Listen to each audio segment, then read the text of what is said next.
Hi, I'm Joy Jacobs, Campus Wellness Coordinator. We're working really hard to get you returned to campus in a safe environment.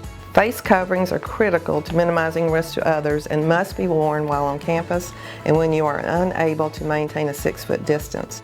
You will be required to bring face coverings to campus with you.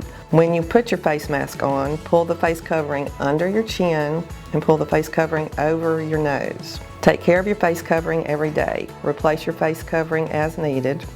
If using a cloth face covering, wash and dry it at the end of every day. Thank you for setting a good example by wearing your face covering as appropriate and for helping keep others accountable for doing the same. For more information about COVID-19 health and safety, please visit umobile.edu/campuswellness.